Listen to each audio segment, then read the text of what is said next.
You are watching KTN Prime. Thank you for staying with us. Can you sing and dance?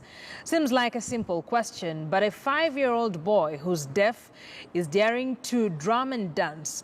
Enoch Fadhili just joined the Aga Khan Primary School this year, but when he's not singing in class, he raps and dances to his own music.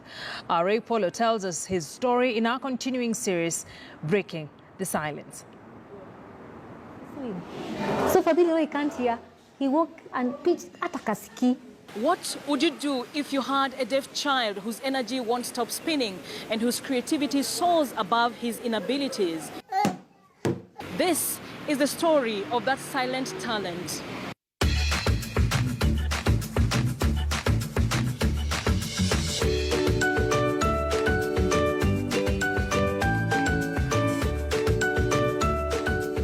The first ever baby signing competition is underway. Number 1 gets on stage. She is only 8 months old but has embraced sign language. She's a coder. Her dad is deaf. He's a very good singer. So he always sings to the baby and the baby will just watch him and start laughing.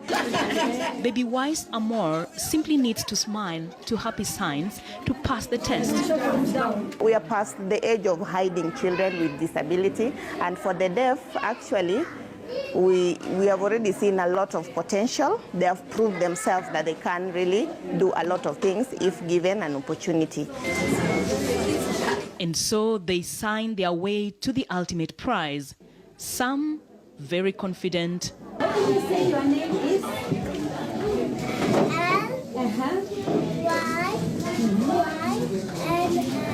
When you've been served and given food, how do you eat? I'll finish it all. Others not boarding the train just yet. Hello, are you happy?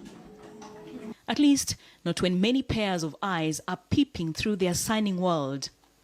But Fadhili Enoch is an easy one. He feels sign language is cool. After all, he's got his entire family's backing.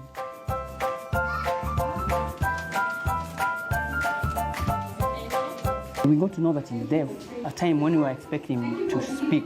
Actually, I was looking forward to hearing my name, or rather to hear Dad being called. But it didn't materialize. You know the way kids run, oh, Daddy's home. He would not run. He would just sit, maybe facing TV, until he senses his presence. Then he will turn and be like, oh, you're home. What's your name? Terry Musyoki is Fadhili's mother. She puts her signing skills to test and wins alongside her 2-year-old son, Noah. We wanted to confirm that parents are willing to learn and also willing to allow their children access sign language. It won't be long before Fadhili breaks that silence. His creativity is unbound.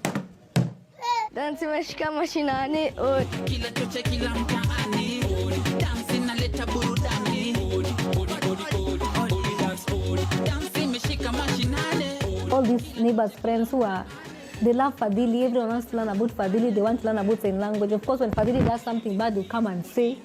In fact, the first bike that Fadhili owned, Fadhili went to my neighbor, was given the bike to ride, and he did not return. He drums and raps.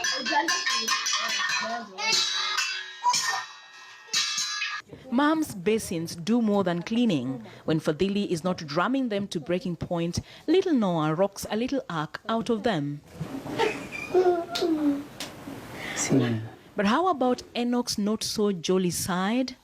From where we live to the school, it's far. Actually, I wake up every day at 4:30 to prepare them, and they leave at 5.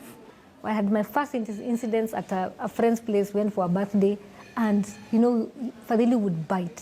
Fadhili, I think, bit, and he was slapped.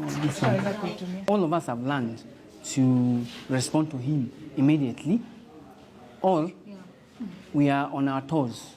The other incidents, Fadhili had gone to the toilet, but it was in a market. So he went to the toilet in someone's door. He was an old man. He pinched him. He was calling him, where? Kijana, and he was susuing. So Fadhili, he can't hear. He walked and pitched at a kasiki. He's a very sharp boy.